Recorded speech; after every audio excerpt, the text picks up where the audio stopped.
Hello everyone, welcome back to my channel. And कैसे हैं आप सब? आई होप आप सब ठीक होंगे। हम सब भी एकदम ठीक है। एंड आज के व्लॉग की स्टार्टिंग हो रही है, सुबह हो रहे हैं 10 o'clock। और मैंने यहाँ पे झाड़ू पोछा वगैरह करके और तैयार हो गई हूँ। और आज है नवरात्रि का पहला दिन।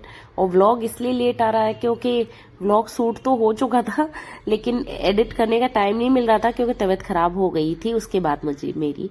तो यहाँ नवरात्रि का पहला दिन है और मैं यहाँ माता रानी को स्थापित कर रही थी, तैयारी कर रही थी। और कलश स्थापना करती हूँ मैं, जौ नहीं बहती क्योंकि स्पेस की थोड़ी सी कमी है। और अभी शिवांश छोटा है तो ये मतलब उठा उठा के चीजें भाग जाता है। अभी तक तो मतलब मैंने जब बहुत ज्यादा छोटा था ना, तब तो मैं मंदिर में ही ऊपर ही मतलब माता रानी को रखती थी, बस ऐसे ही पूजा करती थी। जब घर में बच्चे छोटे होते हैं ना, तो वो सब चीजें मतलब हो नहीं पाती हैं। अभी भी उसको इतना समझाना पड़ता है कि नहीं बच्चा, इसको नहीं लेना, ये करना, इस टाइप से करना पड़ता है।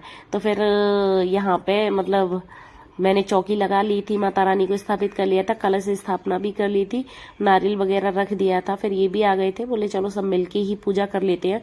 और यहाँ देवांश को बहुत ज्यादा फीवर आया हुआ है। कम से कम उसको 3-4 दिन हो गए जब से फीवर आ ही रहा है, कंटिन्यूस फीवर आ रहा है। वायरल फीवर हुआ है, चेकअप वगैरह सब कुछ करा लिया था, लेकिन फिर भी उसको इतना ज्यादा ठीक नहीं है। कहने डॉक्टर ने बोला है कि ये 3-4 दिन तक आएगा ही आएगा। तो बस यहाँ पे हमारी फिर हम सब ने स्थापना कर दी थी, फूल वगैरह चढ़ा रहे थे। व्रत सिर्फ मैंने रखा है और सबसे मैंने बोला कि अभी नहीं, बच्चे तो खैर क्या रखेंगे व्रत। और ये भी बोल रहे थे, तो मैंने कहा आपको तो ऑफिस जाना पड़ता है, तो जब डेली पूजा नहीं कर पाओगे तो व्रत का कोई वो नहीं है। और फिर अष्टमी को व्रत रखना बहुत ज्यादा जरूरी हो जाता है जब आप पहला नवरात्र रखते हो। तो इनका कोई फिक्स नहीं होता है कि हाँ ये रहेंगे घर पे या नहीं भी रहेंगे। तो इसीलिए फिर मैंने इनसे मना कर दिया था, मैं रख लेती हूँ, आप रहने दो। तो बस यहाँ पे हमारी पूजा वगैरह हो रही थी। और शिवांश इतना शैतानियां करता है, उठा उठा के चीजें भाग जाता है। फिर सब स्थापना वगैरह कर ली थी, भोग वोग लगा दिया था। फिर हम यहाँ पे हवन कर रहे थे। ये हवन मैं डेली करती हूँ। हमारे अग्यारी बोलते हैं, और एक छोटा सा उपला लेते हैं, उसको रखते हैं, उसमें घी वगैरह डालते हैं, लौंग चढ़ाते हैं। और फिर मैंने सामग्री मंगा रखी है, तो छोटा सा हवन मतलब जैसा हम पे आता है वैसा हम कर लेते हैं। फिर मैं आरती कर रही थी, ये शंख ध्वनि करके आए थे। और बस ये थी हमारी आज की पूजा। मतलब माता रानी को बस बुलाया है, स्थापित किया है कि माता रानी आओ हमारे घर में, खूब सारा ब्लेसिंग दो और सबके घरों में खुशियां लेके आए माता रानी। हर नवरात्रि ऐसे ही खुशहाल जिंदगी लेके आए सबके लिए, तो बहुत अच्छा है। तो बस यहाँ मैंने आरती कर ली थी और ये शिवांश पे आरती करा रहे थे कि तुम भी कर लो। सब नहा धो लिए, सब है। और ये देवांश को भी कह रहा था मैं यहीं बैठ के कर लेता हूँ, ये बोले नहीं नहीं बैठ के नहीं करो। और थोड़ा सी स्पेस की जगह मतलब कमी पड़ जाती है क्योंकि ये बेड लगा हुआ है, और तो फिर इसलिए। और ये है हमारी माता रानी के दर्शन कर लीजिए। ये मैंने माता रानी को स्थापित कर दिया है, यहाँ पे फूल वगैरह चढ़ा दिया है। और एकदम सिंपल तरीके से पूजा करती हूँ मैं, बहुत ज्यादा तामझाम नहीं करती, जैसे मुझे आती है वैसी करती हूँ। तो बस यहाँ पे मैंने पूजा वगैरह कर ली थी। फिर उसके बाद आ गई थी किचन में, और इन सब के लिए खाना बना रही हूँ। मैंने पहले खाना बना देती हूँ, फिर उसकी पूरी किचन साफ वाफ करके फिर अपने लिए चाय वगैरह बनाऊंगी। और अभी इतनी जल्दी मतलब मुझे भूख भी नहीं लगती है। जिस दिन व्रत होता है उस दिन भूख नहीं लगती, लेकिन थोड़ा सा मौसम खराब हो रहा है और थोड़ी हल्की सी तबीयत क्या डाउन जैसी हो रही थी। आजकल क्या है, वायरल जो होता है ना, वो सबको, अगर घर में एक को हो जाए तो फिर सबको हो जाता है। ये चीज जब बहुत हो रही है, तो फिर मैंने यहाँ पे किचन की क्लीनिंग कर ली थी। मतलब सबको खाना वाना खिला दिया था। फिर उसके बाद खूब अच्छी तरह पूरा किचन धोया था, क्योंकि फिर मुझे व्रत के लिए भी बनाना है।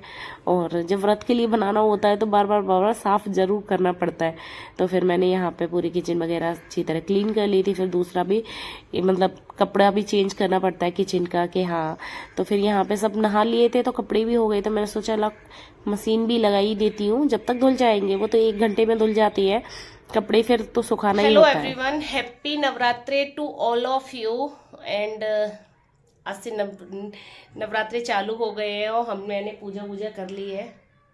ये काफ़ी देर से कर ली पूजा, और फिर खाना बना के दिया, और अब मैं अपने लिए चाय बनाऊंगी।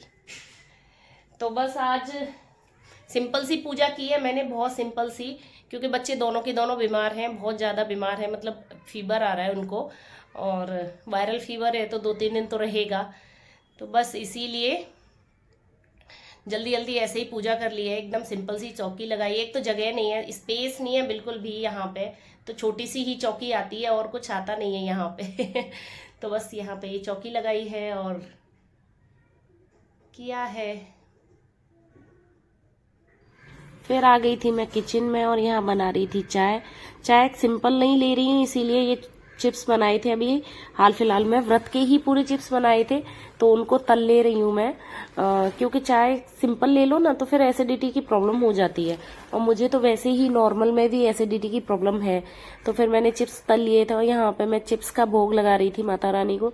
और जो भी व्रत में बनाते हैं तो वो माता रानी को भोग लगाना होता है जरूरी है। फिर यहाँ पे मैं चिप्स खा रही थी, चाय पी रही थी, और दिन में तो बस मैं एक ही टाइम फलार करती हूँ। मतलब शाम को या रात को आप एक ही टाइम कर सकते हो। मैं एक ही बार करती हूँ, ऐसे बार बार नहीं करती हूँ कि दिन में कुछ भी खा लो। तो आज फ्रूट वगैरह कुछ खाया नहीं था मैंने, तो खाली ये मैंने चिप्स ही खा लिए थे और चाय पी ली थी। हाँ, ये सब बच्चे को लेके, मतलब शिवांश को लेके ये सो गए। और यहाँ पे देखो देवांश भी लेटा हुआ है क्योंकि उसको फीवर आ रहा है। बच्चों को फीवर आ गया है तो इतना वीकनेस हो गई है बच्चों को, पता नहीं ये किस टाइप का वायरल चल रहा है कि बहुत ज्यादा वीकनेस हो रही है बच्चों को। और यहाँ पे ये देवांश सोया हुआ है चद्दर ओढ़ के, क्योंकि इसको हल्की सी ठंड लग रही थी। और खाना बिल्कुल छोड़ दिया है बच्चों ने, बिल्कुल भी खाना नहीं खा रहे हैं। तो ये हो गई है अब यहाँ पे शाम, और मैं देवांश से पूछ रही थी क्या खाएगा बेटा कुछ, उसको अच्छा ही नहीं लग रहा कुछ भी, हर चीज में नमक तेज लग रहा है। तो बोला मैं हलवा खाऊंगा। मैं ठीक है चल बना ही देती हूँ। तो यहाँ पे मैं बहुत ज्यादा सिंपल सा हलवा बना रही हूँ सूजी का, क्योंकि बच्चे ड्राई फ्रूट डला हुआ बिल्कुल भी नहीं खाते हैं हलवा, पता नहीं क्या बच्चों के गले में अटकते हैं ड्राई फ्रूट। फिर उनको सबको हलवा बना के दे दिया था। फिर मैं चाय बना रही थी शाम को अपने लिए और पतिदेव जी के लिए भी, वो भी कह रहे थे कि चलो ठीक है चाय ही बना दो। फिर ये हलवा वगैरह के बर्तन वगैरह हो जाते हैं चाय के, तो यहाँ पे ये बर्तन वगैरह करके रखे। आप कोई भी चीज बनाओ बर्तन तो सबसे पहले होते हैं, और वो होते भी खूब है फिर फिर दोबारा क्लीन की थी कि ये बोल रहे थे कि हम तो लेट ही खाएंगे खाना, क्योंकि इन सब ने खाना खा चुका है। बोले तुम अपने लिए व्रत का बना लो खाना। तो मैंने किचन वगैरह क्लीन कर ली थी और यहाँ मैं बना रही थी व्रत का खाना। और ये मैंने बताया था ना एक बार, मेरे पास बहुत कमेंट आ रहे थे, एक मैंने वीडियो डाली थी कि आपने कौन सा आटा है, आटे का नाम बताइए। तो ये मैंने स्वामी नारायण वालों का आटा है, व्रत का आटा। हर किसी की दुकान पे मिल जाता है, गुजरात में तो मिल जाता है, और स्टेट का मुझे पता नहीं है। तो इसमें 3-4 तरह के आटे मिक्स होते हैं, जैसे देखो कूटू का आटा और जो सिंगाड़े का आटा, 3-4 तरह के आटे मिक्स होते हैं जो व्रत में ही खाए जाते हैं। तो वो आटा मुझे बड़ा सही लगता है, मतलब ये कूटू वूटू बहुत ऑयली हो जाता है, इसीलिए ये आटा मुझे अच्छा लगता है। तो यहाँ पे मुझे बच्चों के लिए बनाने थे आलू के पराठे, तो इसीलिए फिर मैंने सोचा कि मैं भी वही थोड़े से आलू भर के ही वो पराठे जैसे बना लूंगी तो वो मेरे लिए हो जाएंगे। और मैं बिना नमक के नहीं रह सकती, क्योंकि मेरा बीपी लो की बहुत प्रॉब्लम है। नॉर्मल में भी मुझे एक टाइम तो नमक चाहिए ही चाहिए होता है, नहीं तो बीपी लो हो जाता है और तबीयत खराब हो जाती है। इसीलिए मैं हर व्रत में एक बार तो नमक खाती ही खाती हूँ। इस मतलब जो फलार वाला नमक होता है वो खाती हूँ, नॉर्मल नमक नहीं, फलार वाला। तो यहाँ पे मैंने ये चटनी बनाई थी, व्रत वाली ही बनाई थी चटनी, मतलब धनिया, हरी मिर्च और टमाटर की, और उसमें व्रत वाला नमक डाला था। फिर आ गई थी मैं यहाँ पे वो करने, आरती का टाइम भी हो गया था। और ये सब पूरी जो सुबह पूजा वगैरह की थी वो सब हो जाती है ना, तो इनको सबको धो के फिर आरती वगैरह कर ली थी। आरती करने के बाद में फिर ये आलू भी बॉईल हो गए थे, जब तक ये आलू वो की अपने लिए मैं बना रही हूँ पराठे वो ये। तो यहाँ पे मैंने हरी मिर्च, हरा धनिया डाल दिया है, फिर इसमें सेंधा नमक, काली मिर्च डाली है, और इसको बहुत अच्छी तरह मिक्स कर लेना है। तो ये है मतलब ये भरवा जो पराठों में भरते हैं वो भरने वाला बैटर बन गया। फिर मैंने वो आटा ले लिया, आटे का थोड़ी सी छोटा सा बेलना है, उसमें जैसे अपन आलू के पराठे बनाते हैं सेम डिक्टो ऐसे ही बनाने हैं। और बस उसकी जगह मतलब जो नॉर्मल आटा होता है उसकी जगह ये वाला आटा ले लेना है स्वामीनारायण वाला, वो आराम से बन जाते हैं और मुझे बड़े सही लगते हैं, कम ही ऑयल में। और ठीक है, अगर आपको देखो कुछ ना कुछ तो खाना होता ही है, ऐसा तो है नहीं। अगर हाँ आप फ्रूट खा के रह रही हो व्रत तो हो सकता है, लेकिन मैं तो नमक खाती हूँ, तो इसीलिए मैंने ये, मुझे थोड़ा ठीक लगते हैं कि हाँ ये बना लो। नहीं तो पकौड़ी वगैरह क्या होता है, बहुत ज़्यादा हैवी हो जाती हैं, और ऑयल खाने से मतलब बहुत अजीब सा हो जाता है मेरे तो। एक तो व्रत में कुछ खाया नहीं हो और एकदम ऑयली ऑयली कुछ खा लो तो मन खराब हो जाता है। तो अब ये मेरे बन के तैयार है आलू का पराठा, एकदम बढ़िया सा और इसको आप ले सकते हो चटनी दही से। तो ये था आज हमारा व्रत का खाना। तो ये था मेरा छोटा सा व्लॉग। अगर व्लॉग पसंद आए तो लाइक जरूर करना, चैनल पे नए हैं तो सब्सक्राइब किए बिना। मिलती हूँ आपको नई वीडियो में। बाय, राधे राधे।